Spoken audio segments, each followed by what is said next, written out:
السلام علیکم ورحمۃ اللہ وبرکاتہ۔ الحمد للہ رب العالمین والعاقبۃ للمتقین والصلاة والسلام علی سید الانبیاء والمرسلین وعلی آلہ واصحابہ اجمعین، اما بعد فاعوذ باللہ من الشیطان الرجیم، بسم اللہ الرحمن الرحیم۔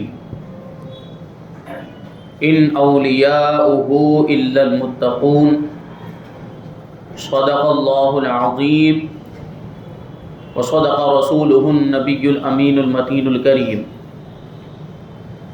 ونحن على ذلك لمن الشاهدين والشاكرين والذاكرين والحامدين والحمد لله رب العالمين۔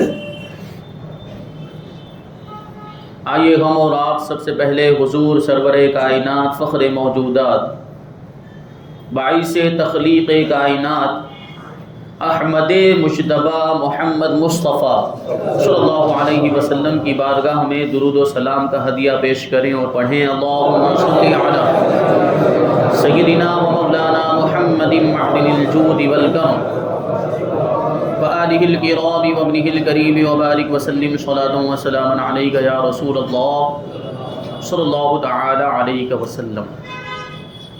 عزیزان ملت اسلامیہ، آج اسلامی مہینے جمادی الاولیٰ کی 19ویں تاریخ ہے، اور اسی مہینے کی 22 تاریخ کو سلطان الاولیاء سید الاصفیاء سید احمد کبیر رفاعی رحمۃ اللہ تعالی علیہ کا عرس آتا ہے۔ اسی مناسبت سے ہم آج انشاءاللہ تبارک و تعالی سیدنا احمد کبیر رفاعی رحمۃ اللہ تعالی علیہ کا تذکرہ کرنے کی سعادت حاصل کریں گے۔ اللہ تبارک و تعالی ہمیں جو کچھ بھی بیان ہو اس پر عمل کرنے کی توفیق عطا فرمائے، سید احمد کبیر رفاعی کے نقش قدم پر چلنے کی توفیق عطا فرمائے، اولیاء کرام سے محبت کرنے اور ان کے دامن سے وابستہ رہنے کی توفیق عطا فرمائے۔ سیدنا احمد کبیر رفاعی رحمۃ اللہ تعالی علیہ، اللہ تبارک و تعالی نے آپ کو بہت ساری فضیلتیں اور بہت ساری عظمتیں عطا فرمائی۔ آپ اللہ کے ولی، صاحب کرامت ولی، بہت بڑا مقام و مرتبہ اللہ تبارک و تعالی نے آپ کو عطا فرمایا، اور خاندان بھی کیسا خاندان، سادات کا خاندان۔ اور یہ جو گھرانہ ہے یہ حسینی سادات کا گھرانہ، حضرت سید احمد کبیر رفاعی یہ حسینی سید ہیں، امام علی مقام امام حسین رضی اللہ تعالیٰ عنہ کے خاندان میں آپ پیدا ہوئے، اور اللہ تبارک و تعالیٰ نے ایسا عظیم الشان خاندان آپ کو عطا فرمایا۔ اور آپ کا شجرہ نسب دیکھیں، آپ کا جو سلسلہ نسب ہے وہ 11 واسطوں سے امام موسیٰ کاظم رضی اللہ تعالیٰ عنہ تک پہنچتا ہے، اور امام موسیٰ کاظم سے ہوتے ہوئے امام علی مقام امام حسین رضی اللہ تعالیٰ عنہ تک پہنچتا ہے، اور پھر مولا کائنات حضرت خاتون جنت فاطمہ الزہرا رضی اللہ تعالیٰ عنہا، ان سے ہوتا ہوا اللہ کے رسول صلی اللہ علیہ وسلم تک پہنچ جاتا ہے۔ اور سلسلہ نسب کچھ اس طریقے سے ہے، سیدنا شیخ ابو العباس احمد کبیر رفاعی یہ صاحبزادے ہیں سید ابو حسن علی کے، وہ صاحبزادے ہیں سید یحییٰ کے، وہ صاحبزادے ہیں سید ثابت کے، وہ صاحبزادے ہیں سید احمد کے، وہ صاحبزادے ہیں سید علی کے، وہ صاحبزادے ہیں سید حسن ابو المکارم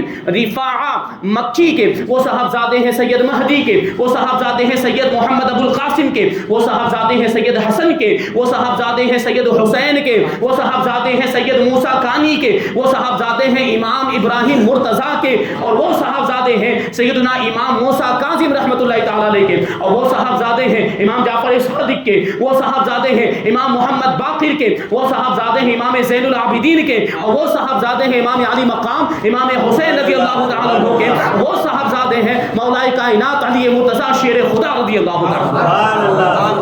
یہ مقدس خاندان، یہ عظیم گھرانہ، بڑے بڑے اولیاء موجود ہیں، بزرگان دین موجود ہیں، ائمہ اہل بیت اس خاندان کے اندر موجود ہیں. ایسے خاندان میں سیدنا احمد کبیر رفاعی رضی اللہ تعالیٰ عنہ دنیا میں اس خاندان کے اندر پیدا ہوتے ہوئے تشریف لائے. یہ شان، یہ عظمت حضرت سیدنا احمد کبیر رفاعی کے والد ماجد سید علی بن یحییٰ، آپ کا نکاح شیخ منصور بطائحی ان کی ہمشیرہ یعنی ان کی بہن کے ساتھ ہوا تھا. وہ بھی بڑی متقی اور پرہیزگار نیک خاتون تھی، اور ان کے یہاں پر حضرت سید احمد کبیر رفاعی کی ولادت 15 رجب المرجب ہجری 512 میں ہوئی. یہ آپ سید احمد کبیر رفاعی کے والد ماجد علی بن یحییٰ، اور آپ کا نکاح ہوا تھا حضرت شیخ منصور بطائحی ان کی ہمشیرہ ان کی بہن کے ساتھ. یعنی شیخ منصور بطائحی یہ امام رفاعی کے ماموں جان ہیں. شیخ منصور بطائحی امام رفاعی کے ماموں جان ہیں، اور آپ کے ماموں جان شیخ منصور بطائحی ان کا مقام و مرتبہ کتنا بلند و بالا. علماء فرماتے ہیں کہ آپ بھی بڑے متقی اور پرہیزگار، اور علماء کبار میں آپ کا شمار ہوتا تھا. یہاں تک کہ آپ صاحب کرامت اللہ کے ولی تھے، مستجاب الدعوات تھے. جو دعا کرتے تھے اللہ تبارک و تعالیٰ وہ دعا قبول فرما دیا کرتا تھا، اور آپ کی زبان سے جو نکل جاتا تھا اللہ تبارک و تعالیٰ ویسا ہی فرما دیا کرتا تھا. شیخ منصور بطائحی امام رفاعی کے ماموں جان، ان کی عظمت کا ہمیں اندازہ لگانا ہو 2 کرامتیں بیان کروں گا. ایک مرتبہ ہوا کیسا کہ آپ چونکہ بغداد کے اندر رہتے تھے شیخ منصور بطائحی، تو ایک مرتبہ عجم کے لشکر نے بغداد پر حملہ کر دیا. اب یہ جو لشکر جو آمنے سامنے ہو، عراق کا لشکر ایک جانب اور دوسری طرف عجم کا لشکر موجود ہے، اور شیخ منصور بطائحی اپنے مریدوں کے ساتھ ایک اونچے ٹیلے پر بیٹھے ہوئے جہاں سے دونوں لشکر سامنے نظر آ رہے، ایسی جگہ پر شیخ منصور تشریف فرما ہے. اب کیا ہوا، جب دونوں لشکر آمنے سامنے آ کر کھڑے ہو گئے تو حضرت شیخ منصور نے اپنا دائنا ہاتھ پھیلایا، اور دائنا ہاتھ پھیلانے کے بعد اس طریقے سے اشارہ کیا اور کہا کہ یہ عراقی لشکر ہے. اور پھر اپنا بایاں ہاتھ اس طریقے سے شیخ منصور نے پھیلایا اور کہا کہ یہ عجم کا لشکر ہے. پھر ان دونوں ہاتھوں کو شیخ منصور نے آپس میں اس طریقے سے ملا دیا. یہاں ہاتھوں کا ملانا تھا کہ وہاں دونوں لشکر کے درمیان جنگ جاری ہو گئی، جنگ شروع ہو گئی. دونوں لشکروں کے درمیان اب لڑائی چھڑ گئی. اب دونوں لشکر لڑ رہے ہیں اور جنگ کا ماحول ہے، گاؤں مسام کی لڑائی ہو رہی ہے. اسی دوران شیخ منصور نے اپنا جو دایاں ہاتھ، اپنا جو بایاں ہاتھ تھا، الٹا ہاتھ جس کو آپ نے عجم کا لشکر کہا تھا، اس کو ہاتھ کو الگ کیا، اپنے اس ہاتھ کو روک لیا جو اس طریقے سے دونوں ہاتھوں کو آپس میں ملایا تھا. اس میں سے ایک ہاتھ کو، بائیں ہاتھ کو آپ نے روک لیا، اور پھر اس کی انگلیوں کو حضرت شیخ منصور نے آپس میں اس طرح بند کر دیا.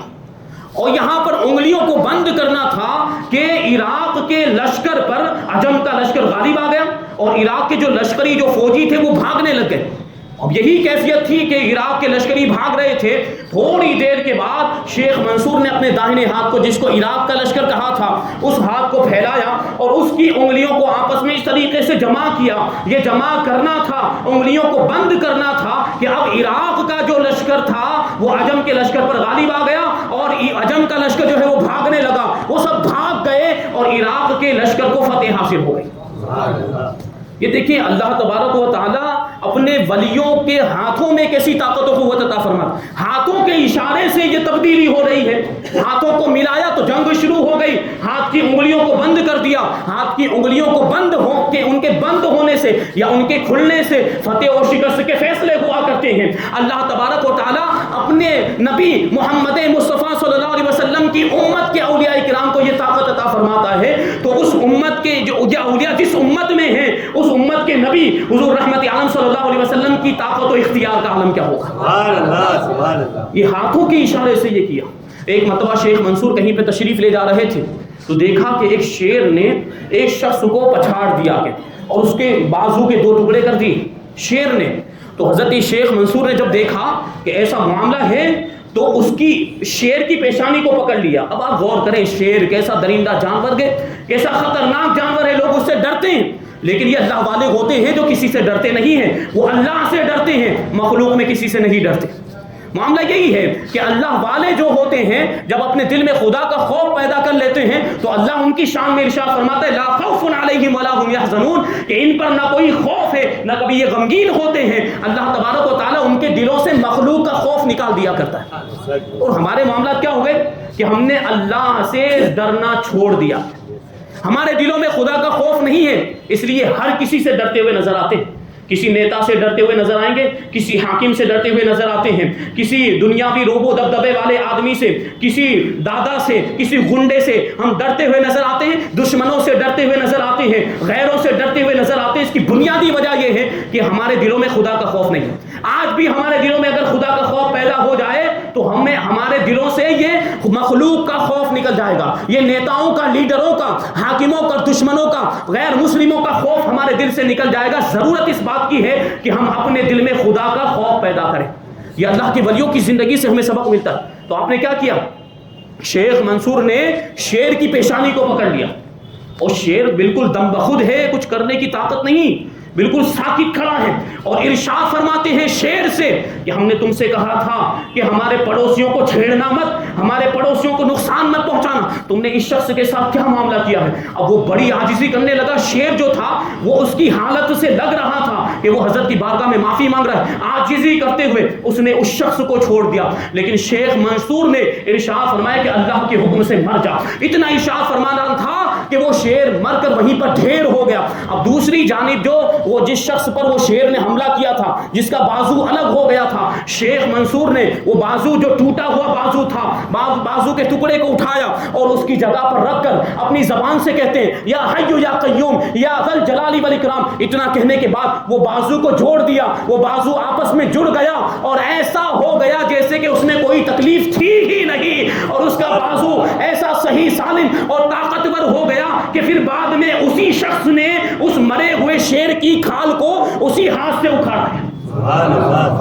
یہ اللہ والوں کی طاقت و قوت۔ یہ شیخ منصور جو امام رفاعی کے ماموں جان ہیں، ان کا مقام و مرتبہ ایسا بلند و بالا۔ امام رفاعی رضی اللہ تعالیٰ عنہ جب دنیا میں تشریف لانے والے تھے تو آپ کی تشریف آوری سے پہلے ہی اللہ تبارک و تعالیٰ کی جانب سے، اللہ کے نیک بندوں کی جانب سے، اللہ والوں کی جانب سے آپ کی بشارتیں ہونے لگی، خوشخبریاں آنے لگی کہ ایک ایسا بچہ پیدا ہونے والا ہے جو بڑے مقام و مرتبے پر فائز ہوگا اور جس کی شان بہت بلند و بالا ہوگی۔ چنانچہ ایک مرتبہ حضرت تاج العارفین ابو الوفا شیخ محمد بن محمد کاکیس رحمۃ اللہ تعالی علیہ ام عبیدہ کے قریب سے گزر رہے تھے۔ ام عبیدہ یہ حضرت امام رفاعی کا مقامی وطن ہے، جہاں پر آپ رہا کرتے تھے اور جہاں پر آپ پیدا ہوئے تھے۔ تو حضرت ابو الوفا وہاں سے گزرے، اس گاؤں کے قریب سے گزرے تو کہنے لگے السلام علیکم یا احمد، اے احمد تم پر سلامتی ہو۔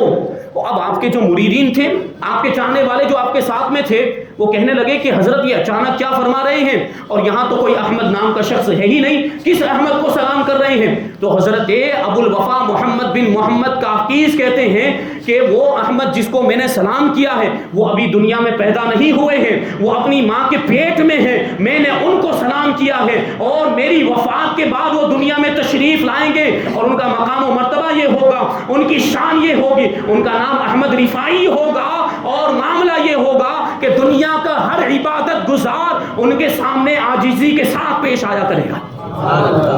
یہ آپ کی ولادت سے پہلے یہ اللہ کے ولی حضرت ابو الوفا انہوں نے بشارت دی۔ آپ کی ولادت سے 40 دن پہلے آپ کے ماموں جان حضرت شیخ منصور بطائحی نے خواب میں حضور پاک صلی اللہ علیہ وسلم کی زیارت کی۔ اللہ کے رسول صلی اللہ علیہ وسلم تشریف لائے، اور تشریف لانے کے بعد ارشاد فرماتے ہیں کہ اے منصور 40 دن کے بعد تمہاری بہن کے یہاں ایک بچہ پیدا ہوگا، بڑا ہی مقام و مرتبے والا بچہ ہوگا، اس کا نام احمد رکھنا اور اس کی تعلیم و تربیت پر خاص توجہ دینا، اور جب وہ سمجھدار ہو جائے تو شیخ ابو الفضل علی قاری واسطی کے پاس تعلیم حاصل کرنے کے لیے بھیج دینا۔ چنانچہ یہ خواب 40 دن پہلے دیکھا، اور اس کے 40 دن کے بعد سیدنا شیخ احمد کبیر رفاعی دنیا میں تشریف لائے، اور جیسا حضور پاک صلی اللہ علیہ وسلم نے ارشاد فرمایا تھا بالکل اس کے مطابق آپ کا نام احمد رکھا گیا۔ یہ رفاعی یہ آپ کے جد اعلیٰ، کیونکہ ابھی آپ نے شجرہ نسب جو ہے کہ سماعت کیا، اس کے اندر ایک تھے سید حسن ابو المکارم رفاعہ مکی، انہی کی طرف نسبت کرتے ہوئے آپ کو رفاعی کہا جاتا ہے۔ تو آپ کا نام احمد تھا اور رفاعی یہ نسبتی نام ہے. یہ شان، یہ مقام و مرتبہ. اب کیا ہوا؟ اب آپ کی جب 7 سال کی عمر ہوئی، تعلیم حاصل کرنا تو پہلے ہی شروع کر دیا. 7 سال کی مختصر سی عمر کے اندر امام رفاعی نے پورا قرآن مجید حفظ کر لیا. 7 سال کی عمر کے اندر. اور اسی سال آپ کے والد ماجد بغداد شریف کسی کام کے لیے تشریف لے گئے اور وہیں پر آپ کے والد ماجد کا انتقال ہو گیا. تو پھر آپ کے مامو جان شیخ منصور نے آپ کو اور آپ کی والدہ کو اپنے پاس بلا دیا تاکہ اپنی سرپرستی میں، اپنی نگرانی میں آپ کی ظاہری اور باطنی تعلیم و تربیت کر سکے. اور چونکہ حضور پاک صلی اللہ علیہ وسلم نے خواب میں ارشاد فرمایا تھا کہ شیخ ابو الفضل علی قاری واسطی کے پاس تعلیم کے لیے بھیج دینا، حضور کی ہدایت کے مطابق شیخ منصور نے امام رفاعی کو ابو الفضل علی قاری واسطی کے پاس آپ کو تعلیم حاصل کرنے کے لیے بھیج دیا اور وہ خواب کا واقعہ بھی بیان کیا. تو شیخ ابو الفضل علی قاری نے آپ پر خصوصی توجہ فرمائی اور عن قریب مختصر سے عرصے کے اندر بیان کرنے والے بیان کرتے ہیں کہ استاذ محترم کی خاص توجہ، شفقت اور خداداد قابلیت اور ذہانت کی وجہ سے 20 سال کے مختصر عرصے کے اندر امام رفاعی نے حدیث ہے، تفسیر ہے، فقہ ہے، معانی ہے، بلاغت ہے، فصاحت ہے، منطق، فلسفہ، جتنے بھی علوم اس وقت رائج تھے سارے علوم کی تکمیل کر لی ہے 20 سال کے عرصے کے اندر. اب آپ کے علوم کا چرچا، آپ کے علم کا چرچا دور دور تک ہونے لگا، شہرا دور دور تک پھیل گیا. تو دور دور سے لوگ علماء اور فضلاء آپ کی بارگاہ میں حاضر ہونے لگے اور آپ کی بارگاہ میں اکتساب فیض کرنے لگے آنے کے بعد. اور ساتھ ہی ساتھ حضرت امام رفاعی اپنے مامو جان شیخ منصور سے باطنی علوم بھی حاصل کرتے رہے اور اس میں بھی درجہ کمال کو پہنچ گئے. اور معاملہ یہ تھا کہ طریقت کے معاملات میں اور سلوک کے معاملات میں، معرفت کے معاملات میں درجات عالیہ کو طے کر لیا. اور جب آپ کی یہ شہرت علوم ظاہری کی بھی اور علوم باطنی کی بھی، آپ کے تقوی پرہیزگاری کا علم جب لوگوں کو ہوا تو علوم ظاہری کے ساتھ علوم باطنی کو حاصل کرنے کے لیے اور آپ کے دریائے معرفت سے اپنی پیاس بجھانے کے لیے لوگ آپ کی بارگاہ میں حاضر ہونے لگے. ایک بڑا مجمع ہونے لگ گیا، ایک بڑی محفل منعقد ہونے لگ گئی. آپ کی درسگاہ میں دن بدن وسعت ہوتی جاتی تھی، لوگوں کی تعداد بڑھتی جاتی تھی. آپ کے مامو جان نے جب یہ دیکھا کہ یہ میرا جو بھانجا ہے یہ اتنا مقبول ہو گیا، اس کی اتنی زیادہ شہرت ہو گئی، تو آپ کے مامو جان نے ام عبیدہ کی جو خانقاہ تھی اس کی خلافت آپ کو عطا فرما دی تاکہ آپ لوگوں کی رشد و ہدایت اور رہنمائی کا فریضہ انجام دیں اور علوم ظاہری کے ساتھ علوم باطنی کا فیض بھی لوگوں تک پہنچائیں. اور یہ جو خلافت کا واقعہ یہ بڑا دلچسپ واقعہ ہے. ہوا کیا کہ جب آپ کے مامو جان شیخ منصور کی وفات کا وقت قریب آیا تو آپ نے اپنے بھانجے یعنی سیدنا احمد کبیر رفاعی کے نام خلافت کا وصیت نامہ لکھ دیا. تو آپ کی بیوی زوجہ محترمہ آئی اور کہنے لگی کہ اپنے بیٹے کے بارے میں وصیت نامہ لکھیں، بھانجے کے بارے میں کیا لکھتے ہیں، اپنے بیٹے کو خلیفہ بنا کر جائیں. تو حضرت شیخ منصور نے ارشاد فرمایا کہ نہیں، بیٹے کے لیے خلافت کی وصیت نہیں ہے بلکہ بھانجے کے لیے خلافت کی وصیت. سیدنا احمد کبیر رفاعی کے لیے خلافت کی وصیت. اب ماں کا دل ہوتا ہے، ماں جلدی ماننے کے لیے تیار نہیں ہوتی ہے. اب وہ جو آپ کی زوجہ محترمہ تھی وہ ضد کرنے لگی کہ بیٹے کے ہوتے ہوئے بھانجے کو خلیفہ کیوں بنا رہے ہیں، بیٹے کو خلیفہ بنانا چاہیے. یہ بہت زیادہ جب انہوں نے اصرار کیا تو اب آپ نے یعنی شیخ منصور نے ان کو آزمائش کرانے کے لیے دونوں کو بلایا، اپنے بیٹے کو بھی بلایا اور امام رفاعی کو بھی بلایا اور دونوں سے ارشاد فرمایا کہ جاؤ اور کھجور کے کچھ پتے توڑ کر لے کر آؤ. اب جو آپ کا بیٹا تھا وہ تو گیا اور بہت سارے پتے توڑ کر لے کر آ گیا، لیکن جب امام رفاعی واپس آئے تو ایک بھی پتا لے کر نہیں آئے تھے، ان کے ہاتھ میں کھجور کا ایک بھی پتا نہیں تھا. تو شیخ منصور امام رفاعی سے پوچھتے ہیں کہ صاحبزادے تمہیں پتے لانے کے لیے کہا گیا تھا، تم پتے لے کر کیوں نہیں آئے، خالی ہاتھ کیوں آ گئے؟ تو شیخ امام رفاعی بڑا حکمت بڑا جواب دیتے ہیں اور عرض کرتے ہیں کہ جب میں پتے توڑنے کے لیے گیا تو میں کیا دیکھتا ہوں کہ ہر پتا اللہ کی تسبیح بیان کر رہا ہے، ہر پتا سبحان اللہ کہہ رہا ہے. تو میرے دل نے یہ گوارا ہی نہیں کیا کہ وہ پتا جو اللہ کی تسبیح بیان کر رہا ہو اس کو میں توڑ کر لے کر آ جاؤں، اس لیے میں نے کسی پتے کو نہیں توڑا ہے اور میں خالی ہاتھ آ گیا. اب شیخ منصور اپنی بیوی کی طرف دیکھ کر مسکراتے ہیں اور ارشاد فرماتے ہیں دیکھو یہ احمد کبیر رفاعی کا مقام و مرتبہ یہ پتوں کی تسبیح کو بھی سن لیا کرتا ہے. میں نے بھی بار بار اللہ کی بارگاہ میں دعا کی تھی کہ میرے بیٹے کو میرا خلیفہ بنا دیا جائے، لیکن مجھے بار بار یہی حکم ملا ہے، بار بار مجھ سے یہی فرمایا گیا کہ تمہارا بیٹا تمہارا